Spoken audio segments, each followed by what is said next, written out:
Halo semuanya, kembali lagi bersama gue CRY dan terima kasih telah mampir ke channel ini. Untuk video kali ini gue ingin membahas salah satu anime yang sangat populer 8 tahun yang lalu dan menjadi anime yang sungguh banget ya dibahas oleh fanbase, fandom maupun para otaku di zamannya. Sebuah anime yang waifunya sampai sekarang tuh menjadi waifu top global gitu ya. Ya, gue membicarakan seorang waifu yang pengisi suaranya sama dengan Shiro no Game no Life alias Sword Art Online dan juga sama dengan Mamako dari Okasan Online. Ya, gue membahas anime Sakuraso no Pet Nakanojo. Di sini gue hanya ingin memberitahu apakah ada kemungkinan dari season kelanjutan ataukah season kedua ataukah sequel dari anime yang bersangkutan dalam bentuk TV series. Seperti yang kita sadari, 8 tahun telah berlalu dan kita masih belum mendapatkan petunjuk apapun dari kelanjutan sebuah judul yang sangat digemari oleh banyak orang. Ya, pribadi gue mengatakan ini judul adalah judul yang sangat digemari oleh banyak orang, termasuk gue sendiri gitu loh. Tapi ada hal yang harus gue kasih tahu adalah ending yang sangat nanggung atau kurang berkesan itu menjadi alasan banyak sekali mereka menunggu kelanjutan dari anime ini, biarpun nyatanya akan tidak ada gitu. Kenapa gue bilang akan tidak ada? Pertama, kita 8 tahun ini tidak ada sedikit pun desas-desus untuk kelanjutan dari Sakuraso. Bahkan untuk dimasuk majalah, billboard, dibikin OVA, movie, dan sebagainya. Itu menjadi hambatan terbesar untuk mendapatkan sebuah sequel. Artinya apa? Fanbase-nya sudah beneran tidak menunggu lagi. Maksud di sini adalah fanbase dalam skala besar. Kita nggak membahas fanbase yang ada di Indonesia. Kita sadari sendiri kalau misalnya perusahaan anime yang ada di Jepang atau perusahaan Jepang itu lebih fokus dengan pasar dalam negeri, sehingga untuk pasar luar negeri mereka kurang begitu memperhatikan. Jadinya mereka memperhatikan dengan apa yang terjadi di sana, bukan apa yang terjadi di sini. Kalau kita sadar sendiri kan, kita ini penikmat yang seperti apa, sudah nikmatnya yang ngesup lah, bajak-bajakan lah, yang seperti itu. Mana mungkin pasar kita akan dilirikkan dengan mudah oleh mereka. Jadi apapun suara kita seperti tidak akan berpihak banyak banget untuk kelanjutan dari serial ini.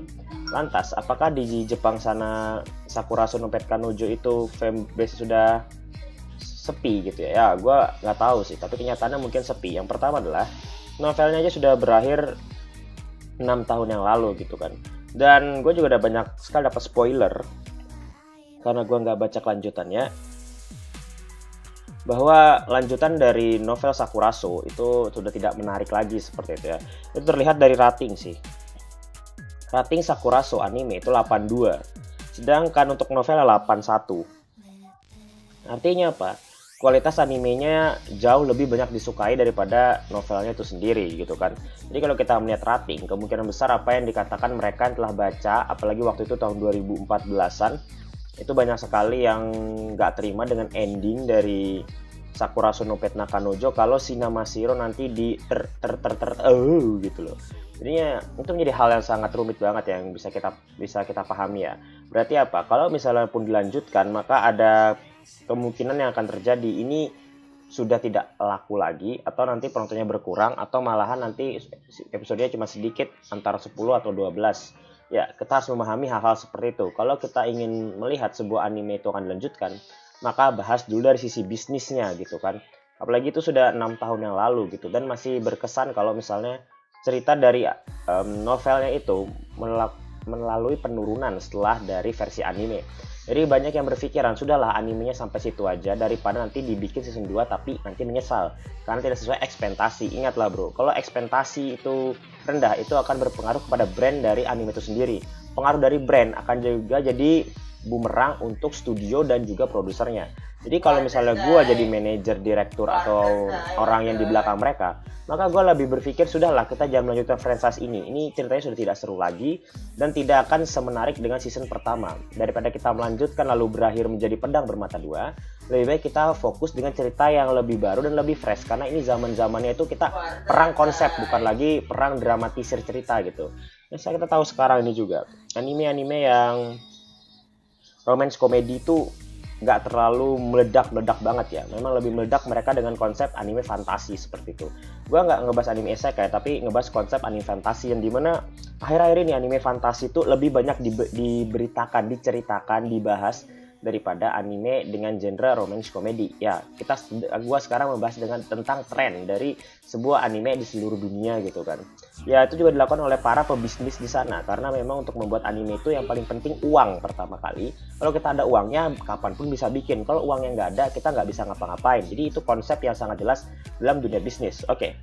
Gua sudah ngomong berpanjang-panjang lebar, gua mending langsung aja ke kesimpulan dari 5 menit apa yang ingin gua bahas.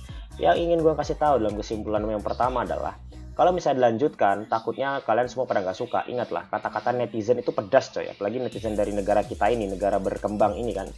Yang kedua adalah, kalau misalnya dilanjutkan juga, apakah mungkin ekspektasi sesuai dengan season pertama yang sangat luar biasa bagus itu? Kita tahu sendiri, kalau season pertama itu dihandle oleh JC Staff, dan gua masih mengatakan kalau JC Staff masih layak untuk season keduanya gitu. Tapi kita tahu sendiri JC Staff itu sebuah studio yang cukup sibuk, jadi kita nggak bisa berharap banyak dengan kesibukan seperti itu. Berikutnya lah, ini masih masa pandemi dan itu masih menyerang di seluruh dunia. Kalaupun juga mau dilanjutkan, mereka mikir apakah keuntungan dari melanjutkan sequel ini itu bisa mengembalikan keuntungan kita dalam jumlah yang sangat besar atau membuat kita untung besar gara-gara pandemi dan sebagainya. Keempat, kalau kita melanjutkan, ingatlah banyak sekali orang yang kecewa dengan ending dari novel ini gitu. Kalau dilanjutkan mungkin hanya akan jadi samsak buat dibully, apalagi kekuatan netizen itu kuat sekali gitu kan. Dan masih banyak lagi. Jadi gue punya prediksi adalah kalau anime ini nggak akan dilanjutkan ya. Karena kita 8 tahun semenjak season pertama tidak mendengar apapun. Tak ada OVA, tak ada movie, bahkan tak muncul di majalah, tak ada billboard, tak ada ya clue-clue apapun yang bisa membuat kita mengatakan wah kayaknya ini tanda-tanda season 2 nih. Gak ada seperti itu. Jadinya ya mohon banget, itu kesimpulan gua, tapi jangan jadikan patokan untuk lo pada, karena apapun bisa terjadi di dunia ini ya. Buktinya aja kalau gue dapat pacar aja itu bisa mungkin aja terjadi seperti itu loh. Oke, jadi itu aja yang bisa gue sampaikan kepada teman-teman. Terima kasih telah menonton. Itu sekian dari gue, I'm CRY, and see you next time.